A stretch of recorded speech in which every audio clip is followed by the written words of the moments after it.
Hello class, I'm Robert Head and I'll be speaking to you today about Martin Luther King Jr.'s speech, "I've Been to the Mountaintop."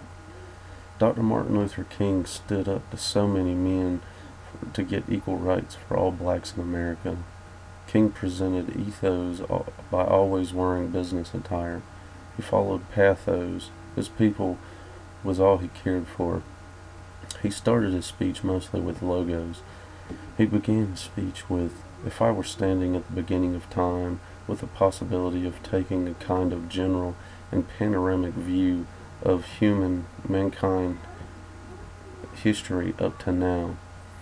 And the Almighty said to him, "Martin Luther King, which age would you like to live in?" King went on to talk about the different eras and places that he would cross.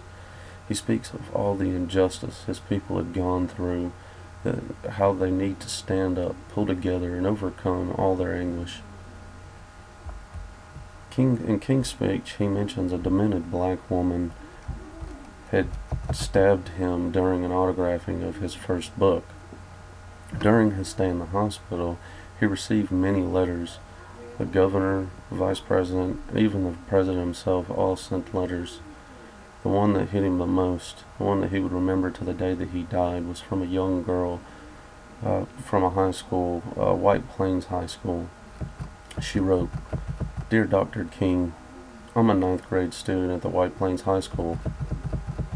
While it shouldn't matter, I would like to mention that I'm a white girl.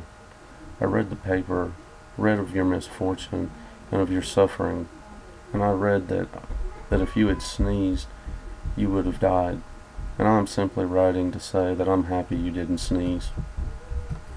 King was too happy that he didn't sneeze, because if he did, he may not have been around to see some of the glorious things his people have done, like when students all over the South had started sit-ins at lunch counters, or seeing the end of segregation in the interstate travel. He may not have been around to see the civil rights bill passed, or been around to tell America about a dream that he had had. The speech follows, "I'm so happy I didn't sneeze. And they were telling me, now it doesn't matter. Now it doesn't matter what happens now.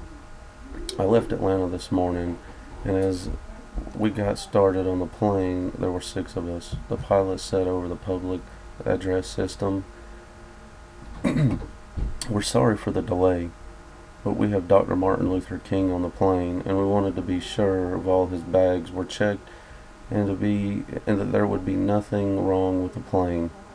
We had to check out everything carefully, and we've had the plane protected and guarded all night.' And then I got to Memphis, and some began to say there were threats, or talk about threats. What would happen to me for some of our sick white brothers?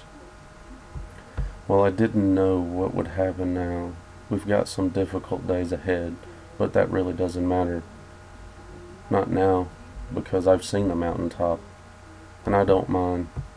Like anybody, I would like to live a long life. Longevity has its place, but I'm not concerned about that now. I just want to do God's will, and He's allowed me to go up to the mountaintop, and I've looked over it, and I've seen the promised land.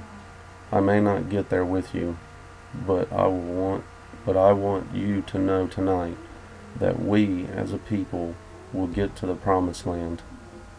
And I'm so happy tonight. I'm not worried about anything.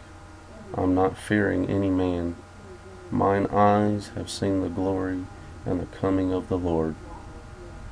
And with that, I would like to finish with the mountaintop. His whole phrase, saying the mountaintop, is just as he says. He's looked over the top and he's seen the promised land.